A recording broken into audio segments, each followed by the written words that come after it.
Today's guest on Around the Coin is Chris Swenor, the CEO of Reach. The site is reach.sh. They have raised about $12 million in venture capital, and they are building a development platform for launching smarter blockchain projects in less time.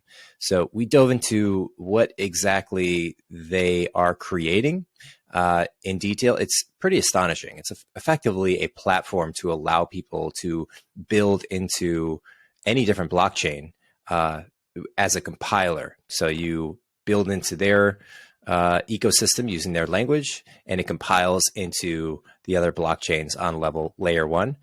So we dive into the technical details there, and it's impressive. They bit off a lot. They have amassed over 6,000 developers as of March 2022. We talked about the numbers of the developer ecosystem on blockchain versus Web 2 world. It's something like 6,000 to 2 million. It's astonishing. So they've made a ton of progress. Chris is an incredibly smart guy, and I learned a lot. And I hope you do as well. So here is Chris Swenor, CEO of Reach. All right, Chris, I'm excited to be chatting with you. I love what you're working on at Reach. Why don't we start there? I know you've been in crypto for a while now. What was the impetus for starting Reach, and how do you think of defining I see that it listed publicly, Reach is a development platform for launching smarter blockchain projects in less time. So do you think of Reach as kind of a launch pad similar to TechStars and other accelerators, or how do you think of the conceptual positioning of what Reach is? Yeah. So what is Reach? Do you mind if I actually kind of talk about why? Anything. Why Sure. is Reach? Sure. Because what is Reach is cool, but I really feel like the answer of why is more important. So I like to tell people, if you cut me, I believe blockchain. I believe in blockchain so much is the actual the technology that will help fix a lot of the economic problems of the world. And I believe this for a long time. I started investing in 2013. I thought crypto was cool. But in 2015, when the idea of the trustless computer, the actual programmable layer on top of blockchain started talking, that's when it really blew my mind. And so started building things there. In 2017, jumped into blockchain full time with building companies, started building scaling solution, and I got a team going, raised some money, built up the prototypes, and I was like, this is going to be the thing that brings blockchain mainstream, because in my heart, that is my mission for a living. It's I want to make sure that blockchain is in the hands of every human being on the planet, just like internet is in the hands of every human being, or on its way there at least. Yeah. And so like I said, we built up the prototype. I started deciding, okay, now we need users, right? We have this prototype. It's awesome. I felt the ICO craze was scammy. Creating a token that didn't have utility was just wrong. So I didn't want to do that. And so what I decided to do is okay, well, if I'm not going to do that, I need to build a business plan. I need to actually start selling to developers. So I started going to conferences. I started actually looking around and talking to developers, and found that I saw the same developers over and over and over again, no matter how many conferences I went to. I mean, great way to build friendships, but not a great way to build a business. And so I realized at that point that maybe scaling isn't the actual, not the near term problem. This is 2017. Maybe if there's not enough developers to use it, maybe developers being in the space is the actual problem. And that's kind of my eureka moment. Okay, well, I keep seeing the same developers. The potential is so great. Where is everybody? So I started asking around, why are there not more developers in the space? And a few things came up. Number one, the feedback was that development is too difficult. For blockchain development is too difficult. dig a little bit more deeper into that, blockchain development is kind of stuck in the 50s. You're building state machines at low level without any tools, and the traditional developers that are used to the modern niceties of all of like the things that they have today, and they just didn't like. It was a completely different development paradigm, and their skills didn't really transfer over, so they had to try really, really hard to learn how to do this new thing. The second thing that kept coming up is that not only is it actually harder, but if you make a mistake, which you're more likely to do, you lose everything. You like somebody comes in, finds a loophole, sucks all of the value out of your project. So developers are like, this is just too risky. Why would I come into this? It's too early for me. And the final thing was that blockchain development itself was too proprietary. Especially back in the 2017, 2018, like you had to choose which chain you're going to build on and choose how to build in that technology. And if you guessed wrong, years of your life are wasted. So you've been doing this for a while. Imagine if somebody decided to build on IOTA or Nano or EOS. Yeah. Like, what do they do now? They relearn a new technology? And so those are the three major issues why I kept hearing is like why developers don't come in.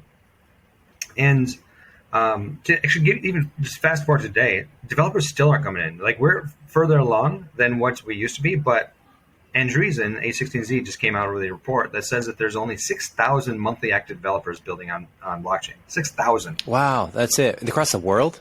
Across the world, 6,000. 4,000 on Ethereum, 900 on Solana, and like 500 on Bitcoin. And blockchain is a $1.3 trillion market cap.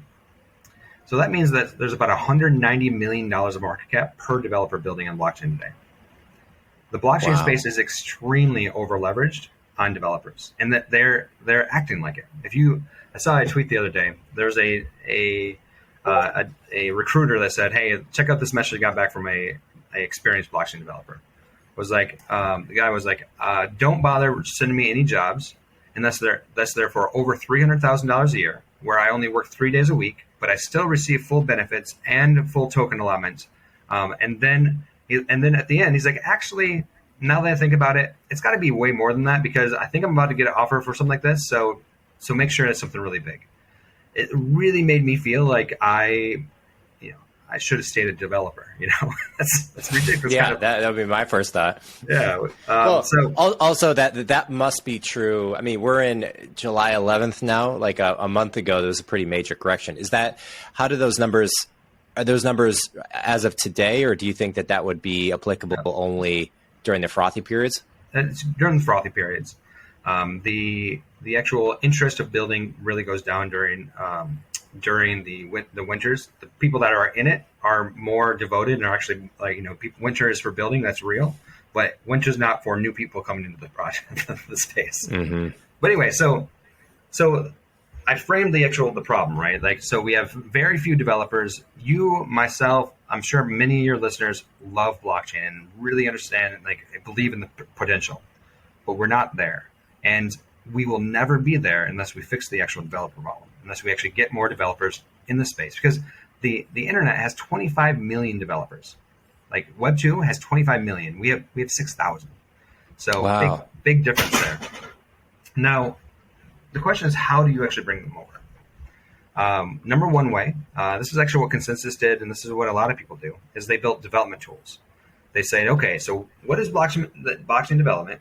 Let's build tools to make that easier. Let's build better nodes that allow you to debug better. Let's build deployment tools. Let's build static analyzers. Let's do all of these things to actually make blockchain development easier.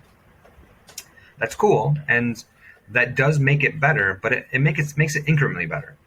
And if you remember what I said is blockchain development is stuck in the 50s. So if we need to get to the modern age so that traditional developers come in, blockchain is not going to be successful until 2040. That's not good enough for me. And the other big... Can I ask you a quick question on the first point there? So you mentioned some of the developer tools. Is this so if you're using Solidity or using some blockchain related technology, is the user interface for testing, is it more of a pragmatic software development infrastructural tools aren't there, or are there other things that you're thinking of when you say that? Yeah, that's what I mean. Like Hard Hat and Truffle and now Foundry and like a lot of like these tools that like, you know, I'm going to program in Solidity and I need tools to help me program better in Solidity. That's kind of like what I mean by that. And I was saying the second con to that is that it's not sticky. It's not defensible. You can't really build a business building development tools, because as soon as you're no longer the best, you're completely forgotten. Like we're seeing this now with Truffle, people switching over to Hard Hat, and Hard Hat, I think people are starting to switch to someone else now. And like you have to always be number one or else you're zero. So, so I knew that I didn't want to build development tools. So the second thing that you can do is you can build what I call templatized development. It's looking at the current things that are being built in the blockchain space and saying, okay, people are really into NFTs right now. They're really into building NFT marketplaces. What if we actually build an API that's like a Web 2 API that makes it really easy to launch these things? You could feed in variables and then they can launch it and customize it in a little different ways, but like it's kind of like an out of the box type of way of doing things. This is awesome. I like love this actually approach. Morales does this. Third Web does this. Tatum does this. Open Zeppelin does this. There's a bunch of companies out there that do this. The big con to that. So like the pro is that yes, it does actually make blockchain development easier because you can just call like a couple of functions and boom, you have it. The big con to this is that it requires one company to be the innovator. That one company has to determine what is being built on the actual internet. The output is actually extremely rigid. If you want to do anything that's not what they do, you kind of have to like build it yourself. And this is actually super successful. This way of doing things is super successful in like modern web development, like Shopify or Webflow or many of these things, because it's already an established industry and you already know kind of what people want to build. Blockchain, we're still way too early. We don't know what success is in blockchain yet. Nothing has been successful in blockchain yet, so we're not mainstream. So, and you couldn't build the next YouTube with Shopify. You know what I mean? You have to build like an e-com platform. So these are great for getting out what has already been decided is actually what the true win is, but it's not great for a new nascent technology. And then the final thing that you can do, and spoiler alert, the direction that we went with Reach. You asked me one small question I'm going on a whole rant about. Good. Is that it's being stubborn and not accepting the status quo. Not saying like it's changing the paradigm of what blockchain development is, or any type of development. This has actually happened several times in the past. The personal computer this happened to, and the smartphone this happened to. I'll tell you about the personal computer, what happened back in the late 70s. I'm not sure how old your listeners are, but there's a thing in the late 70s called the PC Wars. There was tons of hardware manufacturers making personal computers. And developers had to pick which hardware they're going to develop on and then develop for that hardware. And the media made fun of personal computers. Why would anybody want a computer for their house? It doesn't make sense. Blah, blah, blah. And the developers were having very difficult times building for these because they're building a very low level for a specific proprietary system, and it wasn't going well. This company called Microsoft, I'm sure you heard of it, came out and said, hey, let's build a platform. Let's change the paradigm of what it means to develop on the personal computer. Let's build a programming language that was called BASIC. Let's build an operating system that abstracts that hardware away. And let's be the platform. Let's be the personal computer. Let's be what people think about when you think of personal computers. And, over time, they built on top of it. They built a closed loop ecosystem, an entire end-to-end platform. And they won the PC market. They are now, if you walk somebody on the street and ask them what a PC is, they'll describe Windows. Mm-hmm. Apple did the same thing in 2000. People used to make fun of cell phones. Why would you ever want to carry a computer in your pocket? That's crazy. Apple came out, built a programming language, said this is how we're going to focus on developer accessibility. We're going to make it so that all the developers can actually build a programming language, that build iOS. They also built the hardware to go with it, but they overall, they built a platform to change the paradigm of what it means to actually develop.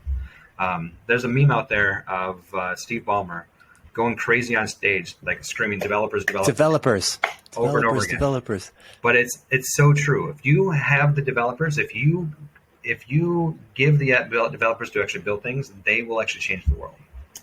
So we decided to go this way. The big cons to this is that it takes a long time. It takes a very long time to actually build what a paradigm changing platform.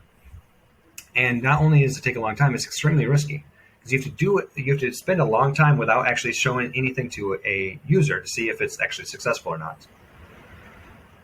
And you need to actually find people that are extremely unique skills to be able to pull something like this off. And if you don't do all of those things right, you're going to fail so hard. We went this way. My co-founder, Dr. Jay McCarthy, has been actually he's a computer science researcher. Got his PhD 17 years ago from Brown, and he's been actually researching programming languages, compilers, formal verification, distributed computing, pretty much everything that the blockchain is, long before the blockchain existed. And I convinced him blockchain was a perfect place to actually use all of his techniques. And we set out to actually build Reach in September of 2019 with the actual mission of making blockchain mainstream. Like the funny thing is our mission is not to build the best development platform. Our mission is to actually make blockchain mainstream. We believe the vehicle for that is to build a development platform that changes the paradigm of blockchain development to enable all of the developers to come in. But if we find out later that there's another way, we'll change what we're actually doing because we really, truly want to make blockchain mainstream. But it took us an entire year to get to a point where we were able to release our MVP to the world. And what the MVP was a programming language, just like Microsoft and Apple. Ours is called Reach. It's a higher level language that is syntactically JavaScript, the most popular language in the world. It allows for developers to program in about 90% fewer lines of code. So it's much faster to write. And because it's less lines of code, it's much easier to understand and learn. They can learn it in about 4 to 6 weeks. And when I say learn it, I don't mean they learn how to copy and paste somewhere. They can actually literally program things like stable coins or AMMs or what have you. And so we fixed the actual problem with actually bringing blockchain development to the modern age. For the safety aspect, through the compilation process, our compiler mathematically guarantees that the code is correct in all potentialities. There's a thing called formal verification.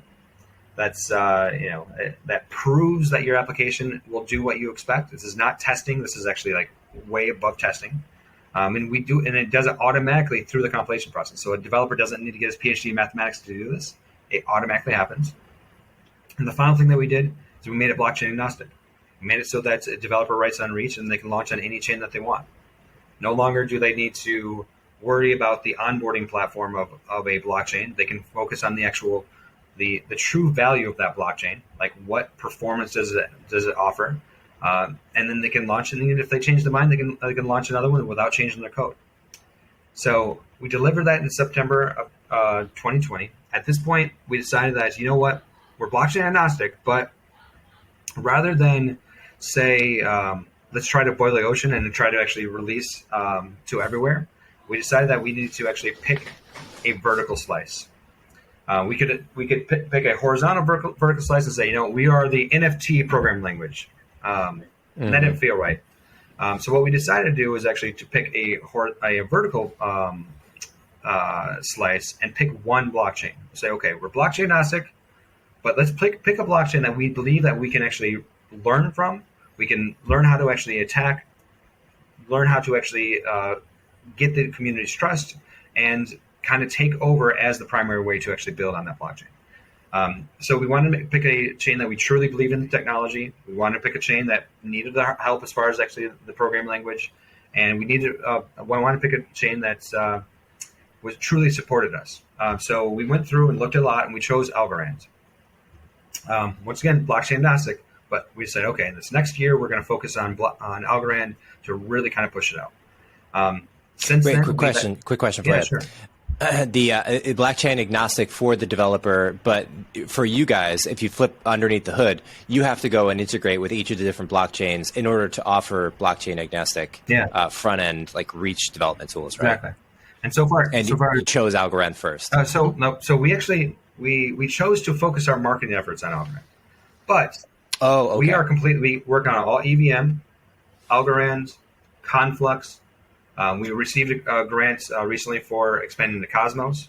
We're in the process right now of closing our Series B. Once we close our Series B, we're going to expand to all chains.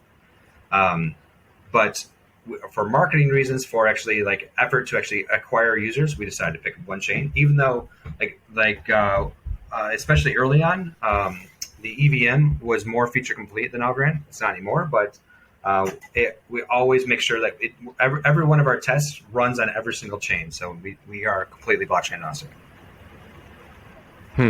And when you say you picked Algorand to focus on, this means more of your outbound. What does that mean when you say you picked it to focus on? Since you already offer so many different blockchains. So building a product and hoping people will come that's just not true.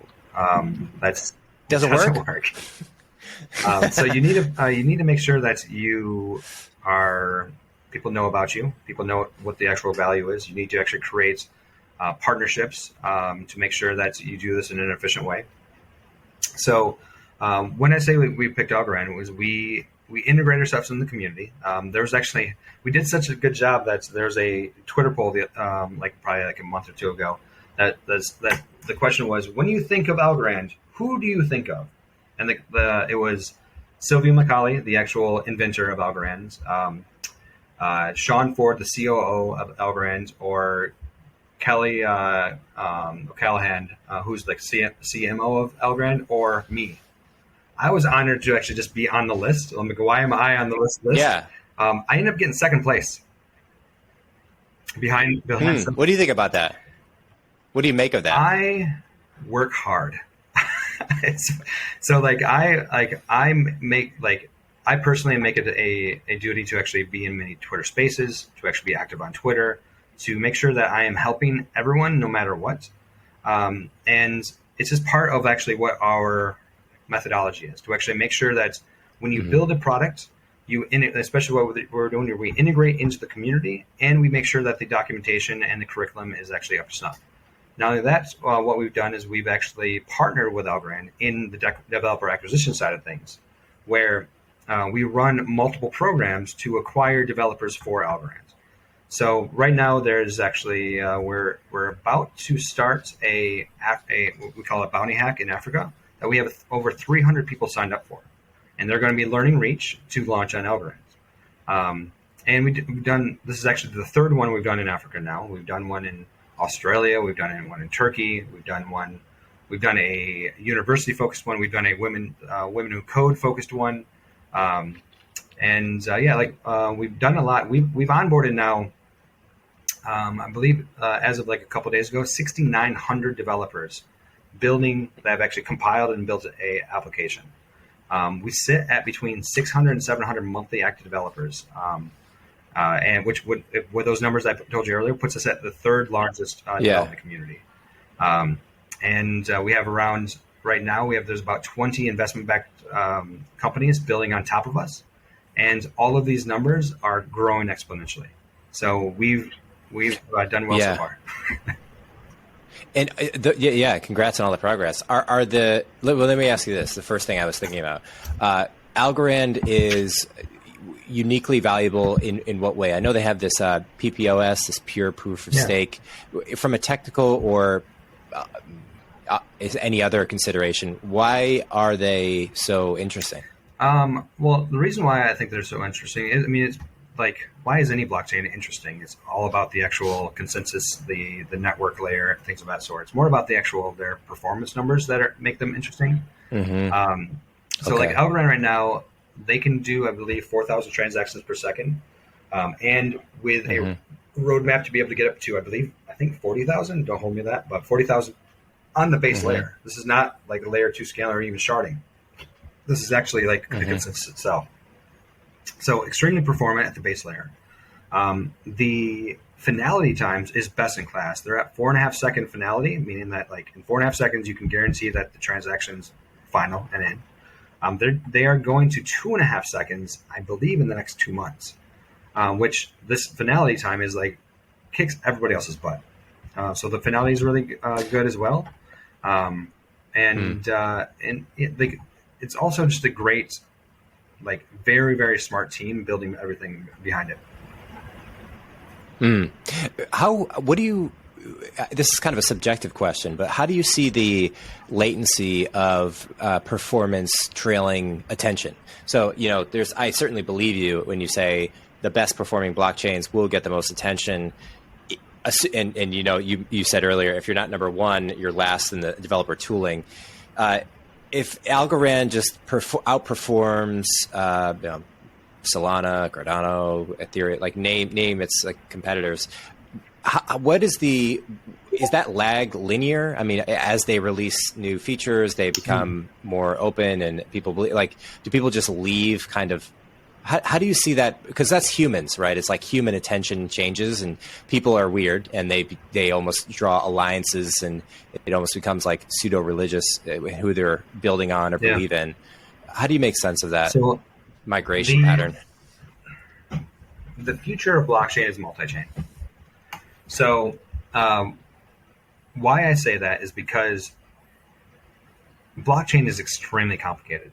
There are many different aspects, many different levers that you can twist and optimize for.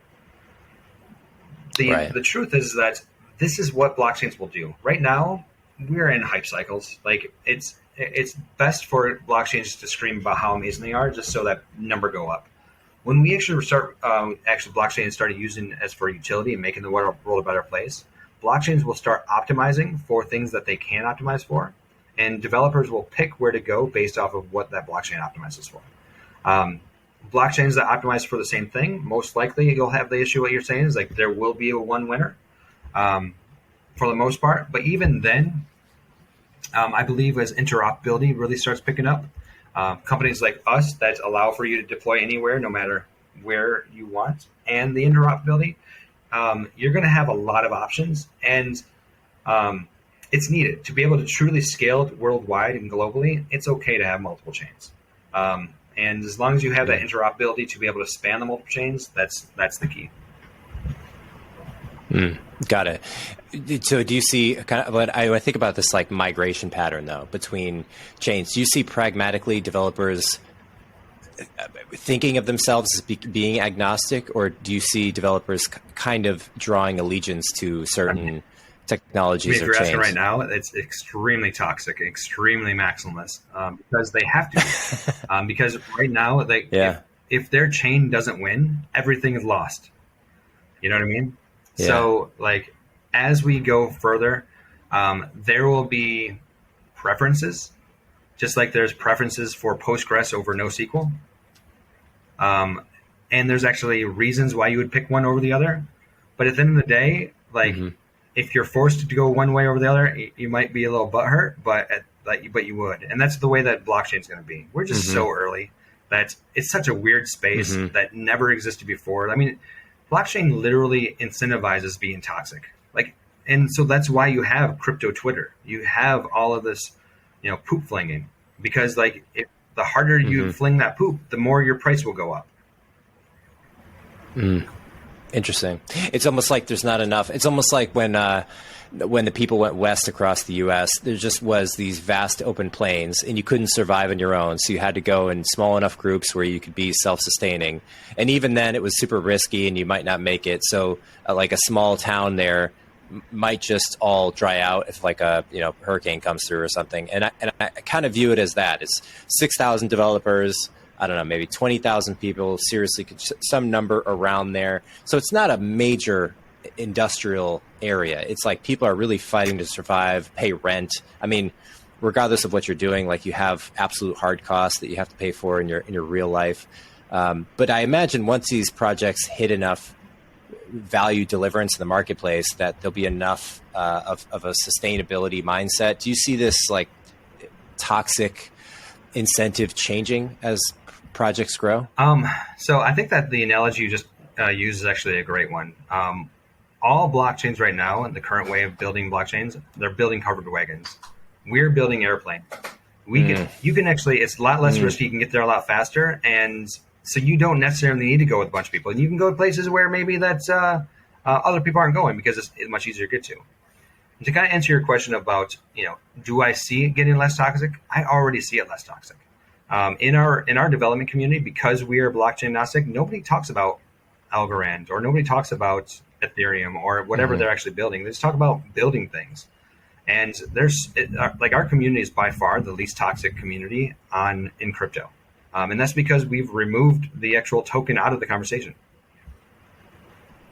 Yeah, you should put that right in the website. Like Twitter bio top line, least toxic crypto community.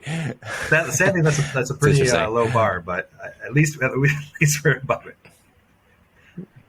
Yeah. All right. So what else comes to mind? So you have Algorand, which you've taken an initiative to become center of attention, and you rank number 2 in this informal Twitter survey. For me, myself, but like for Reach in general, like we are quickly becoming the primary way to actually build blockchain applications. If you look at the actual number of transactions flowing through Reach applications, we've been doubling every month for the last 3 months. This month we might triple, potentially even quadruple, which is really exciting. The number of contracts being launched is steadily going up, and I'd say actually exponentially going up as well. Because you have to think, you have to remember, we launched a year and a half ago. When we launched our MVP, it really wasn't ready for prime time. It was an MVP. But we still started onboarding developers. And then about 6 months after we launched, it became ready for actually true applications to be built onto it. Which then true applications started being built, but you can't build them overnight because especially if it's a true company. So now we're at 9 to 12 months where companies are starting to actually release. We're to the point now where that the actual number of companies is actually going up quite quickly. And now the next thing is the number of transactions flowing through those contracts as those companies become popular. Because one thing about you said that you like to talk about business things, but another thing about with business is that when you first release your product, your KPI can't be your true North Star KPI. Because our true North Star KPI was number of transactions flowing through Reach contracts. That number was 0 for 9 months. So you can't only track on that, because if you only track on that, then you have no idea if you're actually doing well. So you have to actually track on precursors to that KPI. It's okay, well, what do we need to get to this point? So the first thing we tracked was number of developers. Second thing we tracked is number of contracts. Third thing we now track is finally transactions through those contracts. Interesting. And so, do you see Algorand as one of many different focuses, or do you kind of see a diffusion of marketing attention on your side happening, where you just say, okay, now we're going everywhere equally, or is it kind of one by one? I love Algorand. I think it's a great chain. I'm also not a maxi. I'm not going to say Algorand only. I think there's a lot of great chains out there. But the way where we're actually going is, yes, we're going to expand to more chains. But as the tides turn, as more developers build on top of us, people will stop caring about chains, and they'll start caring about us. They'll start being Reach developers, and us actually deploying to all the chains would be less about us integrating into the whatever blockchain community, and more about just pushing our community and giving the ability and the features to be able to actually release to any chain that they want. So that's kind of how things will change. Is that as we grow, we will become the focus. Yeah. It's interesting. And under the hood, I'm sure hiring developers, build out integrations. Is this the way that you would describe it? And maybe I'll just take a swing at it. You have all the open docs from all the layer 1 protocols out there, and your development resources are spent integrating those APIs, the endpoints, so to speak, into your platform, so then developers don't have to think about each of the individual layer 1s. They can just focus on the Reach technology and then handle handle everything from there? Or how do you refine what I just I think that's sorted out? That's a good attempt of explaining it. I think that I'm going to be more specific just because, this is how I am. We built a compiler because we don't want to stand in between the developer and the chain. So when a developer writes in our language, we have a multi-stack compiler that takes their original application and morphs it, changes it over to the underlying technology, through each line of compilation. So right now, our entire code base, about 5% of the entire code base goes to any individual chain. So how it works is you start with the Reach language, it compiles down eventually through multiple layers to a intermediate language. Now the intermediate language is still blockchain agnostic, but it is pretty much everything is distilled out, and it is what the blockchain application is at the low level. At that point, based off of what configuration is set, then that part transitions into the underlying technology that is the specific blockchain. So it's less about using like APIs or SDKs. Like we use them for our deployment and then the client side stuff. But as far as actually writing the contracts, we just turn our code into their code through multiple different layers of transition.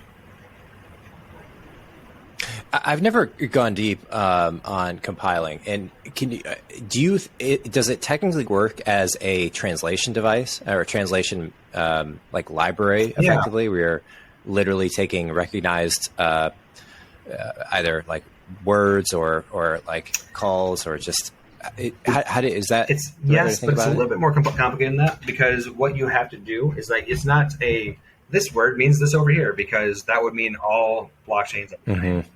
Right. Or all of you, and they're not. They're actually quite a bit different. Everything from some are UTXO, some are account based, some just work completely different. But because we actually sit at a higher level of abstraction and we kind of look down, rather than it's not a one-to-one like smart contract language, it's a DApp application language. We have the ability to, as we actually transition closer to what that as the actual transition forks, it can fork more towards how one thing does over the other. And that's just the pure benefit of being at a much higher level. So yes, it does translate, but it's like it translates the meaning, not the word, if that makes sense. And is that how do I want to articulate this? Is there a calculation as to how accurate that is? Because I'm thinking that it almost sounds like a statistical way of calculating the meaning. Because can meaning be 100% interpreted and calculated and translated, or is it almost like I'm picturing? But you can. Yeah, it's hard. We do it. Our contracts. This is where the formal verification goes in. That we guarantee that the output code will do what the developer intended, and we do that through I believe it's called translation verification. By the way, I'm not the technical person, I'm just the CEO. So if I get any of this wrong, I apologize. But yeah, so we do actually, how that kind of works is that we analyze the final code to make sure that all of the actual assertions that the high-end code also had, and make sure that they match. And that's how we actually guarantee that the intent is actually the same originally. And what would you guess as to how many other projects or people are focused on this specific value add layer? Like when you take conceptually what Reach is doing, is there a couple other projects out there or anyone? We were the crazy ones. Like what we did was wrong. So I've been building companies for a long time, and if I were given consulting myself on this project, I would say don't do this. Like you are taking a tremendous risk that you have to be able to be so lucky and so smart to actually do the right thing and get it right. And because of that, we have no direct competitors. There are competitors. There are no competitors doing what we did. Like the way that I look at it is that, Alchemy and Consensus and Hard Hat and Zilliqa and all these companies that are actually building tools to make the process better. They are competitors, but they're going at it with that development tool mindset. And then like companies like Morales and Third Web and Tatum, they're competitors as well, but they're doing it through a completely different way. The way that we decided to do it, nobody else decided to go this direction. And I can't tell you how many times I, like, especially early on, actually even now, but like me telling somebody like what we built or what we were going to build, so many people gave me the pat on the back and said, that's ambitious, good luck. And even now when I explain what we actually did, nobody believes my words. I have to actually show them, like, look, people are using it. This thing that we are actually talking about does exist and people love it because what, like, the people's minds are like, what you're doing is so crazy and so it's solving so many problems. Why hasn't Ethereum, that has billions of dollars of money, fixed this problem? Why have you guys done this? And so no, we don't have any competitors yet. I think we will eventually, but not yet. Is your answer to that? That's a good question. Is your answer to that question both that Ethereum hasn't tried, Ethereum doesn't quite align with the same incentives as what you guys are trying to do, and also just it's difficult to do? So the main thing is, like, do what we do is that it's such a time commitment with a potential of failure that they can beat their competitors by iterating. They can say, I can be Ethereum's or anybody can say, I can be better than everybody else because all they're doing is iterating. We just have to iterate faster. And doing a big jump, yes, it would really set us apart, but it's like finding a needle in a haystack. Can you actually guarantee that you're right and spend that money, like millions of dollars, in a way that might just completely go out the door and not be used at all? Do you think you would have done this had you not met your co-founder, Dr.? No, I wouldn't. Yeah. Like, he was just. Sounds like he was just a really right exactly. person for the job. Like, I am extremely lucky to have found him, and wonderful human being, and like his knowledge, his research has made Reach what it is today. Yeah, that sounds it. And as far as where you guys are, you're a couple years into it, 12 million raising your Series B now. Anything else along those lines you want to mention? It sounds like a still very early stage. Yeah, I mean, I think that's we're working real hard. We are raising our Series B. We haven't closed it yet, but we're getting close to actually term sheets with several different investors. Knock on all the wood. Now is the horrible time to raise, so I'm super nervous about everything. But conversation is going really well. But even like the truth is that. So this, if you forgive me for being a little bold, but like we're going to win. It's just a matter of how long till we get there. Like if we don't raise this Series B, it's not like we're going to go away. We know how to actually make money. We know how to do things the slow way. We just want to actually take advantage of this downturn right now, this winter, to be able to truly capture the market. So when the bull comes back in, we get to ride with it. But if for some reason, for a crazy reason, we don't raise the Series B, we're still going to win. We have the right product to bring blockchain mainstream. How do you see the potential variations that this can go? In other words, what would be the either maybe macro political situation or technical situation or legal situation that sparks a real genuine building phase of a blockchain, and not just the building phase, but the migration of the average person to hold Bitcoin and to use other chains in a substantial way? Do you see it as like related to government volatility and that sort of thing, or do you see? Like what will make blockchain mainstream is when people build product that people don't realize they're using blockchain. Right now, blockchain developers, and this is obviously a hot take theory, no proof behind this, is that the reason why blockchain has not been successful yet is because developers and companies have to spend way too many brain cycles on actually how to build something and not what to build. When blockchain development becomes so easy, people can actually make fart apps. People are going to spend a lot more time on thinking and doing proper product research to understand how can we use blockchain to actually make the world a better place. And that is what you're going to actually see how blockchain becomes mainstream, is that when your and my grandma go, like, I use the new Flappy app, and I have no idea that they have no idea that it's blockchain, but they do know that it makes their life better. That's when blockchain will be mainstream. I certainly am very convinced of the Bitcoin strategy. And let's just start there, that you have a currency competition to the USD and other international fiat currencies, and gold, right? Like store of value. Other chains present many different value offerings, like everything from NFTs to trading art to DeFi and everything else. Do you see waves, like substantial waves of real concrete integration? Whereas I like, now that I look at the NFT phase, I'm not sure where we are on that spectrum of rollout, but it certainly feels that there was across the board everywhere in blockchain and crypto broadly, kind of maybe a very crowded space of people trying to make money.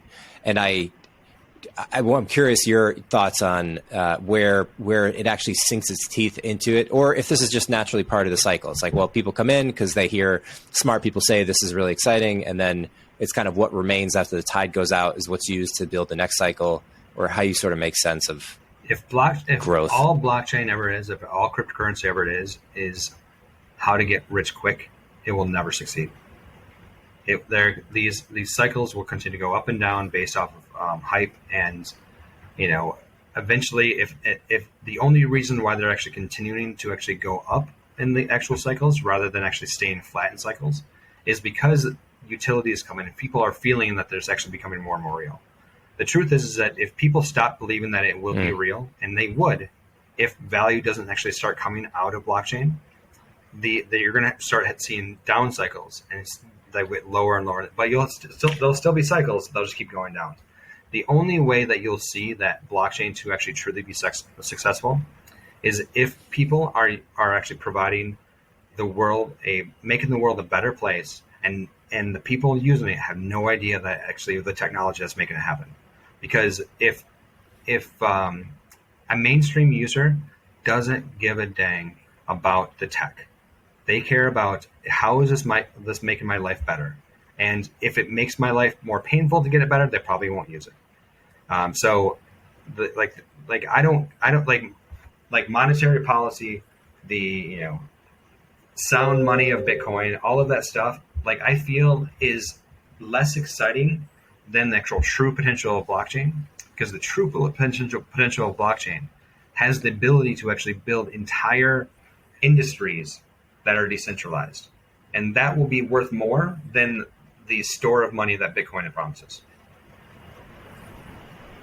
Do you see the emergence of these industries along any particular pattern? I know certainly currency and monetary policy competing with fiats, cross-border payments and remittances, sending money between countries. Like these are things that are immediately valuable and beneficial, much more beneficial than the current way of doing things today. Then there's kind of like pseudo improvements, which I think of as like the art world. Like for artists, it's just better to sell your art on an NFT because there's a bigger audience. It's not necessarily that the technology is better. Like if there was a centralized database of Amazon maintained of art prices, like there's, you could argue it'd be about the same so far. But then I think the third point I'll make is that there's sometimes a situation where no value is realized, but the market accrues in users, and all of a sudden value is immediately realized for everyone. That would be the case of like bank seizures or government regulations that stop people from buying Bitcoin. So Bitcoin wouldn't have overt value until a decision or some catalyst happened, and then all of a sudden it would be immediately valuable. But it had value previously intrinsically, so it just wasn't realized. There's I'll throw that back to you. Research paper out there called Some Simple Economics of Blockchain. I recommend you and all of your readers to actually read it. It is a research paper. This is actually a must read of anybody that comes and talks to me about a company they're trying to build on the blockchain, because what it does is it when you ask somebody what the value of the blockchain is, like your guests or anyone in the street, what they always tell you is like decentralization, trustlessness, immutability, all of these like buzzwords of blockchain. Those are not values. Those are features of blockchain. Values are how those features make things better. And what this research paper is, once again, some simple economics of blockchain. What it does is it breaks down what the true value of blockchain is. To kind of spoil it a little, still read the paper because it's great, is that blockchain, the true value of blockchain is it lowers the cost of verification. So any industry, you named quite a few industries that have a high cost of verification. But there are several more that have a high cost of verification where blockchain slides right in, where like things like ownership in general. Like it's silly that we have to buy title insurance in the United States, just because the chance that somebody might show up with a better title to say I own this and now you lose everything. Another industry, supply chain, has a very high cost of verification. There are many industries out there that you could look at and say, this is exciting because it has a high cost of verification and blockchain can actually increase the ROI. Now, the thing that really excites me is the potential of new industries that are created because that the cost of verification is so high that the industry couldn't exist today. But by lowering that cost of verification, it allows for new things to be created that were never able to be existed before. One of the things that I talk about as one of these options, one of these things, and this is not a unique thing, people have talked about this already, but resellable digital like media, like music. Like right now, when MP3s came out, there was no way to track what happens after you download it. Did you copy it? Did you send it to your friends? Did you do all of these things? And they built tons of DRM around it and tons of like ways to figure out exactly like how do we make it so that when like we can actually sell an MP3, that one person can listen to it, but then at that point, it's a sunk cost that's theirs forever, whatever. But back in the day, you used to buy albums or CDs, and you could resell them, and you could collect them, and you could actually have all of these things. The music industry actually hated the secondary market of those anyway, because they're like, we see no upside. So they used to fight that, tooth and nail. But what blockchain allows for is that it allows for the secondary market to come back again. And it actually allows for the music industry to actually see some of the upside of that secondary market. And it allows for the actual, a better user experience. Because number one, the music industry could potentially sell the music for cheaper because it has a longer tail of revenue. Because if they keep making money on, like, say, the royalties of the secondary market, they can actually sell it for less.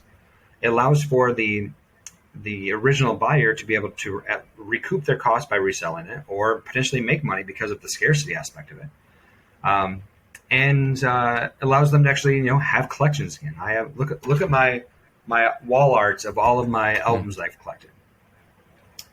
And this has the potential existing with blockchain because it lowers the cost of verification so much that the music industry doesn't need to monitor or actually have a third party to guarantee that you did what you're supposed to do with this, because you can actually bake in rules of what it means to own, what it means to transfer, what all of that happens on the blockchain itself.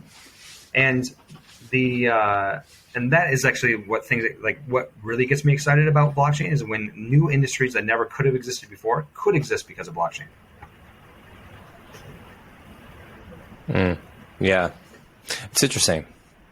I'm on the same page with you. Do you see beyond music? Are there others that come to mind? I think art, so. Digital art? We have an incubator. One of the projects coming out of our incubator is called Alloy. It is a gaming ecosystem that is based around. It's like a Steam competitor that allows for assets bought for games to be interoperable with other games on the system. And this is all possible through blockchain. It's a really cool system because this was a pain that I had. I'm a gamer. I spent way too much money on loot boxes over my years. And it's like the idea of like, I don't play those games anymore. Now they're all lost.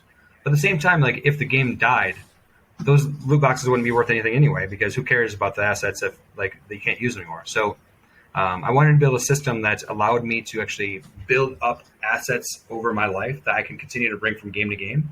And being able to do this with a low enough overhead that the revenue generated from the assets has the ability to invest in new games on that platform. Plus, there's actually a revenue share model so that games are incentivized to actually want to build onto it. Like blockchain allows for things like this because how much it lowered the actual cost of verification. I'm curious to learn more about your Accelerator program. Did you start this recently, or I mean, you've only been around 3 years, but was that part of the onset of the business, or was it something you've grown just in the last few months? So it's not really an accelerator; it's actually an incubator. So what happens is that because I've been in crypto for so long, I have a really good handle of what blockchain is good for. So I come up with ideas that I'm like, oh, blockchain would be good for this.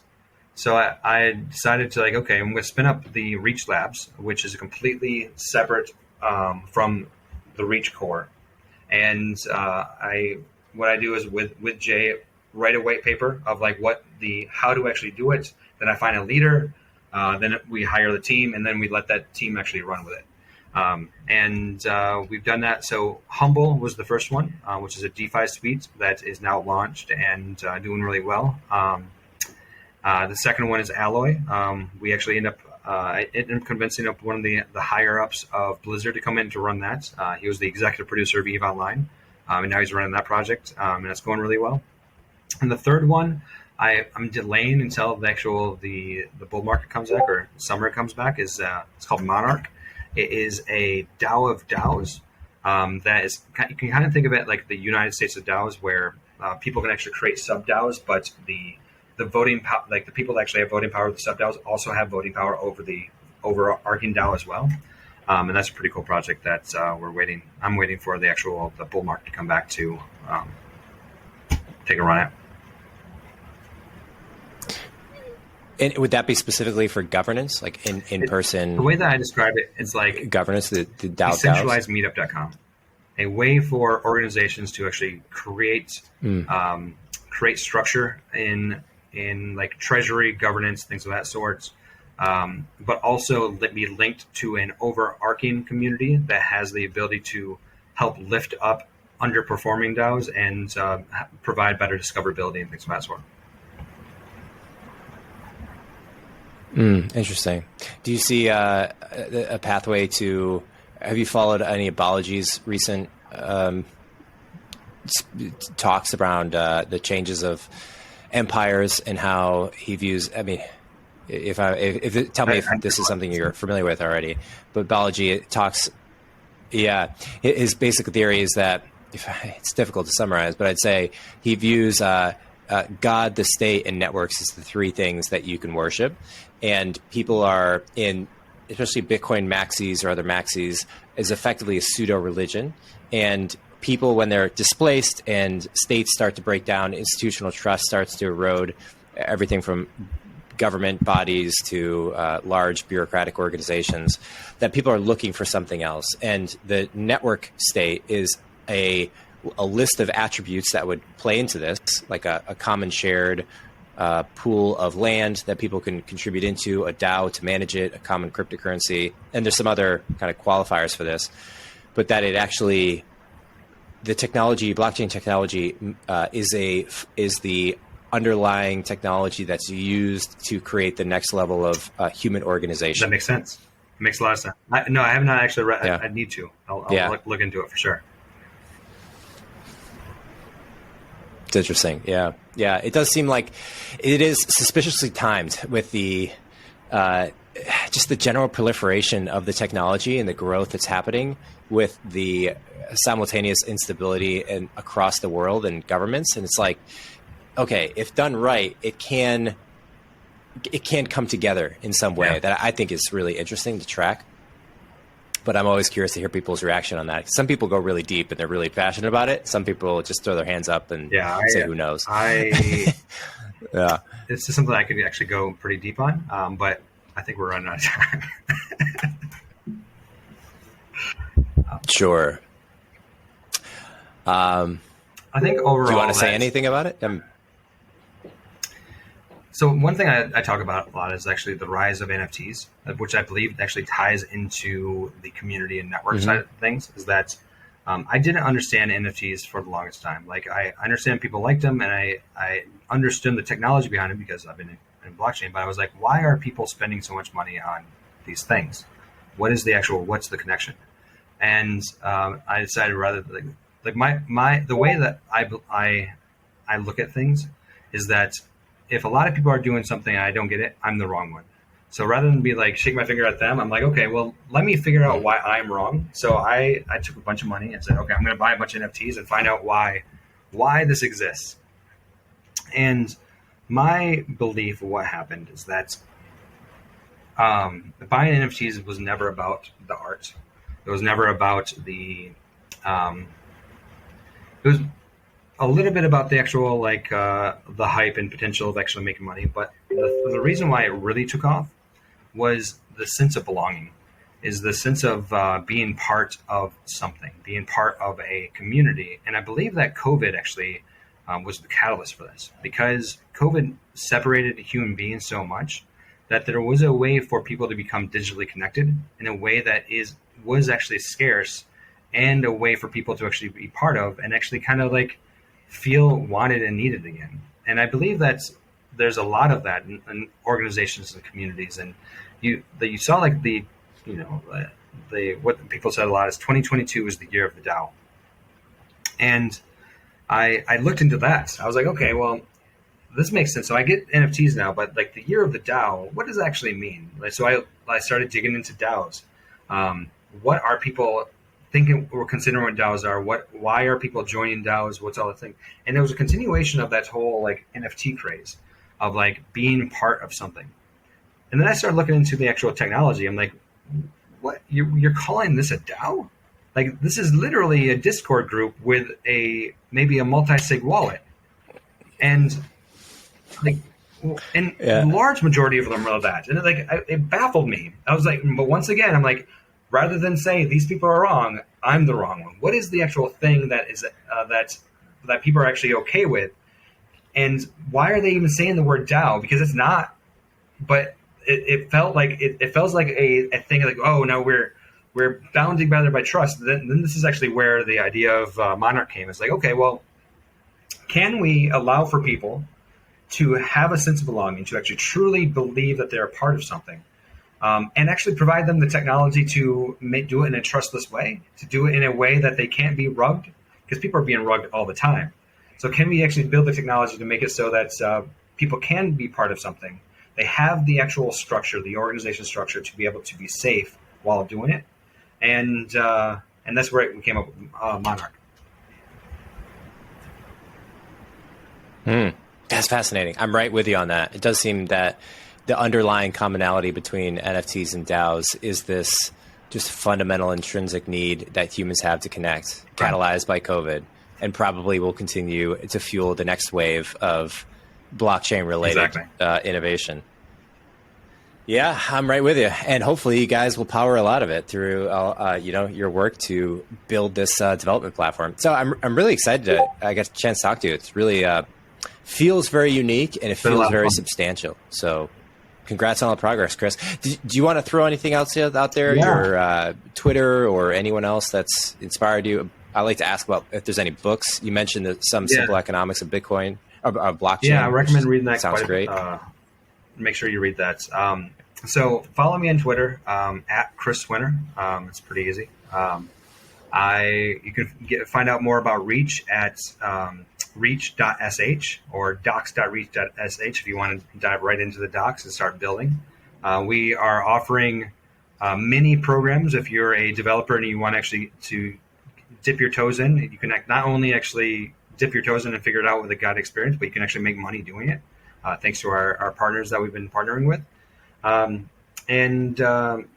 like really like the bit of advice that I tell everybody is that if you are listening to somebody or reading somebody about crypto and you're feeling overwhelmed and you're feeling like you're not early enough or you missed the boat, the truth is that if we were as smart as we pretend to be, blockchain would already be mainstream. The future of blockchain is going to be built by the people that aren't in blockchain today. So we need the people that aren't in blockchain to come in here to bring their crazy ideas, the ones that we haven't thought of yet. And if that doesn't happen, blockchain won't be successful. So if you're listening to this and you're thinking about coming in, you're nervous about being too late or not knowing enough, the truth is like we don't, like the people that say that they know, we don't know anything. We have no idea what the blockchain will really do. We need you to actually figure out what it really will be. Love it. Appreciate it. Love it. My Keep pleasure. crushing it, man. Thanks for hopping on today. Bye-bye.